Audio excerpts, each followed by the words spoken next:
Yan o, ito na yung landing area. Dito sa unang tagal.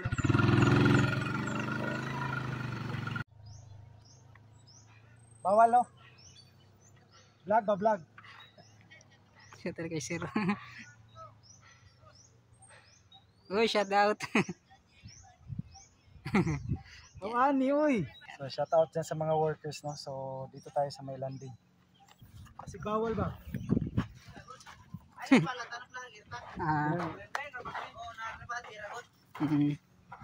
So yun. Okay sir. Sige, buhatin nyo sir. Lagay sir, namin mo para sa live pagkon sa electrical. Electrical, ayan. Shout out. So yun mga kautots no, dito po lang kami sa site po. Yan sa itong landing point niya talaga. So ito yung mga nakita natin na sinimintuhan niya. Ang pagsiminto ka na lang sir or napailain?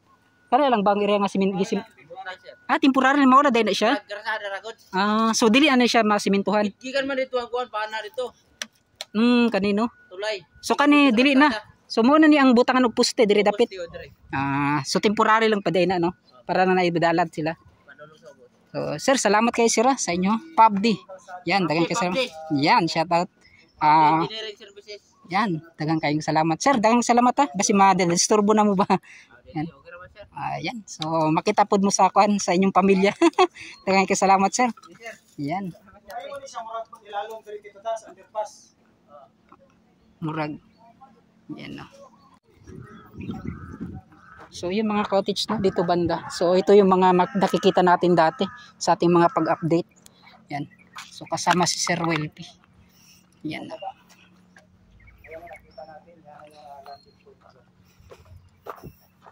So ito temporary lang pala mga cottage para may daanan lang talaga. So ito yung mga nakuan. Hindi na pala to lahat ay kanilang sisimentuhan. Kasi dito ay itatayo po nila yung poste. Dito po yung mga matatamaan poste. Yan. So dito may daan dito. So dadaanan lang ito. So diyan kasi yung yung E9. Ayan siguro yung nila, yung poste talaga. Poste. Kung saan po makuan. E9. E8 sa ubos. E8 sa ubos. Dito sa baba. So A5 pinakaubos niya. Dito tans. So yun mga cottage no, maraming salamat at dinaanan lang talaga namin, ipinasilip sa inyo. Yan, ganito po yung mga ginagawa namin ni Sir Welpy. Maraming salamat po sa inyong lahat. Yun no. Sige magikukuha na mo insist ko ba? So yung mga cottage no, sabi niya mo insist gid daw siya. Insist tayo kasi para ma-update kayo mga kapatid. Yan mga cottage. So yung mga ginagawa namin ay hindi po to biro kasi yun nga po.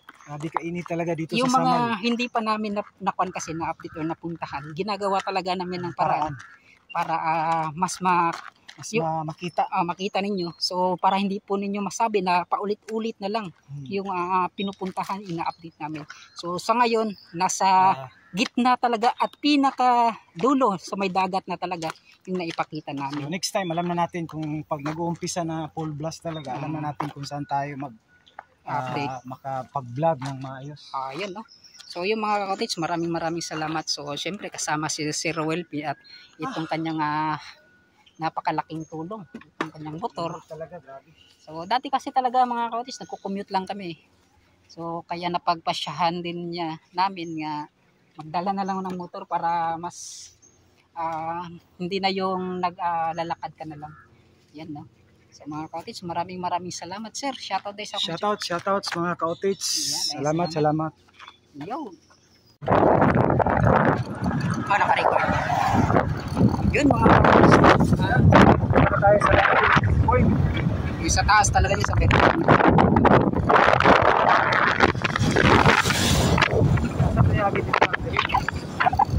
Lagi oh. Ano mo?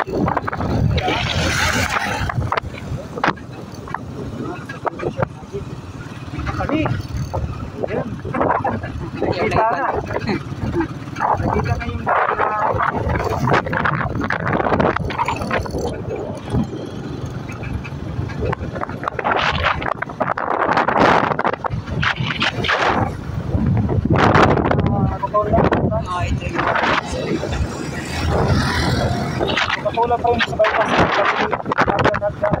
siguro no. Ganun yung ganyan. Service na.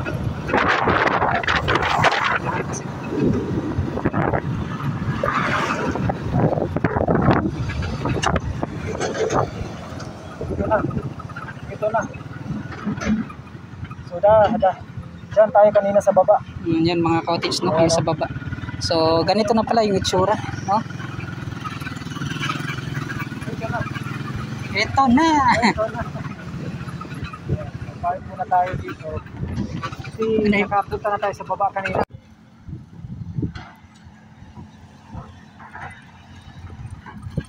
Yun mga cottage, no? Ito na po yung itsura ng kanilang ginagawa dito. So binubungkan na po yung sa taas.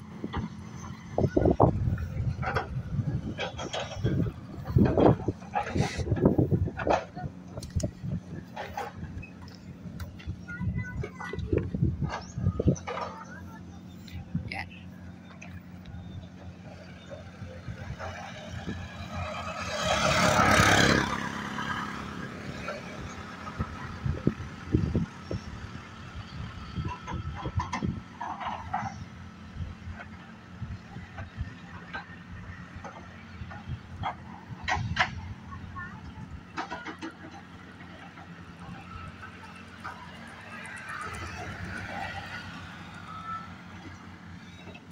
So sir, diri no, magipang tambakan nila, no?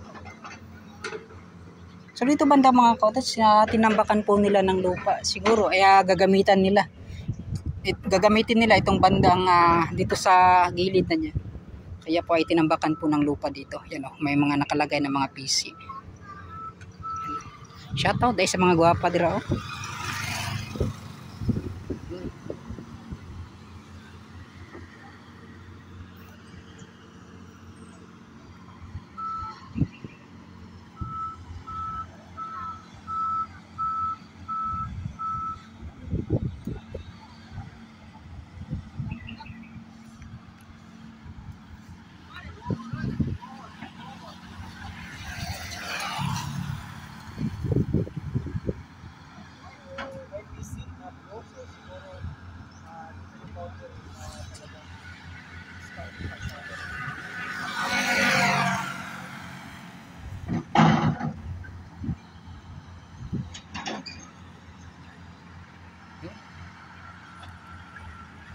So talagang hinuhukay na, no? Parang bay palapag po yung kanilang ginawa mga cottage. So hintayin na lang natin. So at least may mga update po tayo dito po sa may Samal site. Yan, no?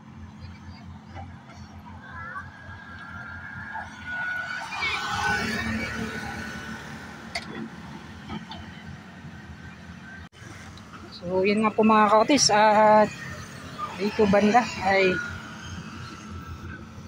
so lalapitan lang po natin ng konti.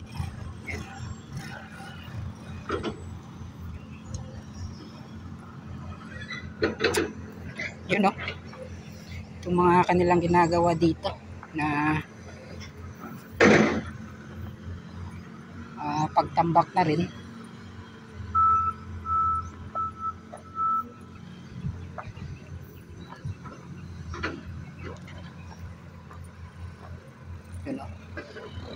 So doon pala mga cottage, di kaya yun na po yung paghukay nila, or katulad din dun sa Samal ay sa Davao City na may hinukay po sila para po imbakanan po ng tubig.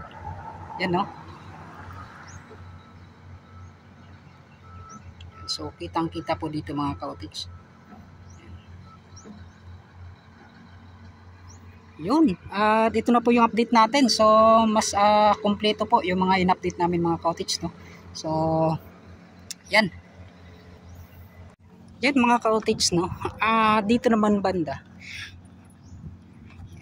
so naguguluhan po ako sa aking in-update. Dito yung kasi yun nga po yung gagawing rotonda. Yan, no? So may ginawa kasi sila doon, yan, no? Yung saan po yung tawag niyan, yung tali na kanilang ginawa.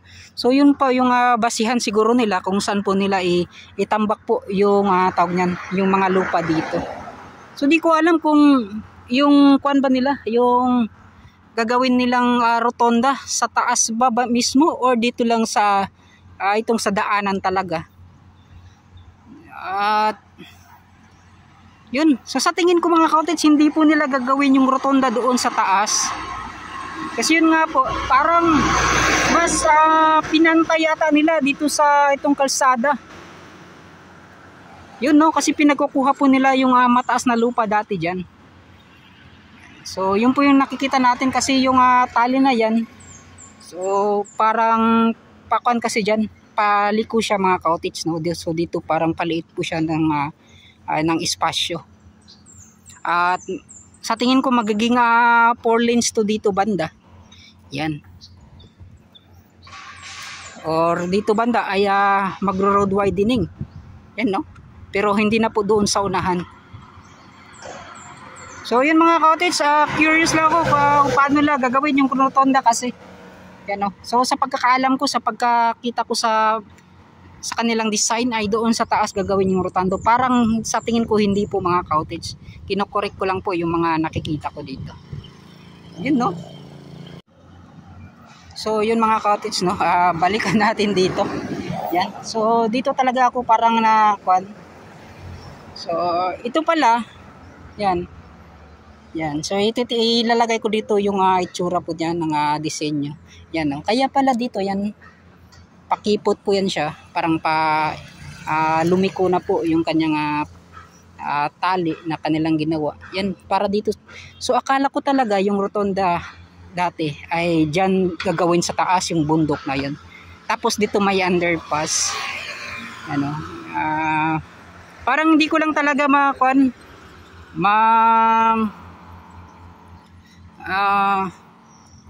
makuan pa kung ano yung itsura ng gagawing rotonda.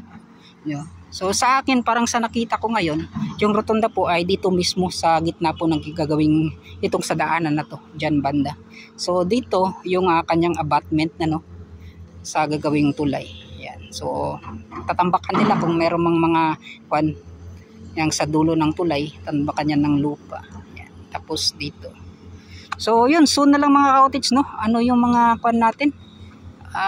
Makikita natin at least dito lang talaga ay ina-update namin kung ano yung mga nagbago na kasi yun nga po ay lagi nating nakikita doon sa may Davao site itong kanilang pagsemento ng daanan. So yung sinemento po nila ay yung po ay temporary lang po mga ka-cottage no, para lang talaga may maganda po yung daloy ng kanilang sasakyan, yung palabas pasok ka po yan no.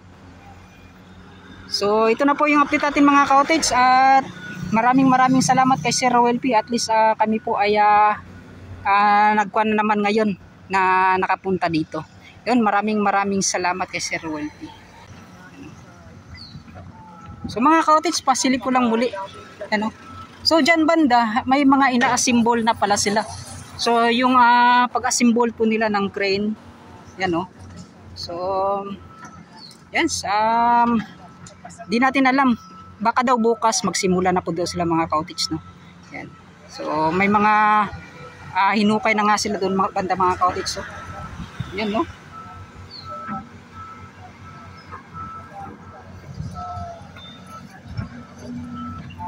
So yun, bumaba na po itong tawag nito, itong backhoe. So ito po mga ka-cottage no. Ito yung sinabi ko na may road widening yan. Diyan banda, kaya pala may tambak. So pinapaliwanag talaga kasi nagtatanong kami kay Sir kung ano po talaga yung forma. So yung posibleng abutment doon banda mga ka-cottage yung hinukayan po nila. Yan, so tatambakan po yan hanggang doon banda. Kasi yun nga po, yan o, itong kanilang ginagawa may road widening. No? So yan no. So si Sir Rowel P. kasabi mo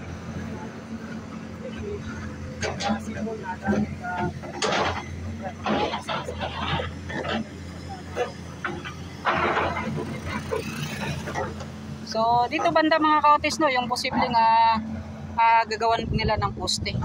Yung itong daanan to, ito po yung temporary na kanilang ginagawa. Yan. So dito banda din ay magtatambak din yan sila ng lupa. Yun no. So ganito pala yung kanilang gagawin. So hindi po yan nila sisimintuhan po lahat. Isa lang po yung temporary na daanan po. Yun no. So dito may road widening din yan. Yan no. Kaya pala itong mga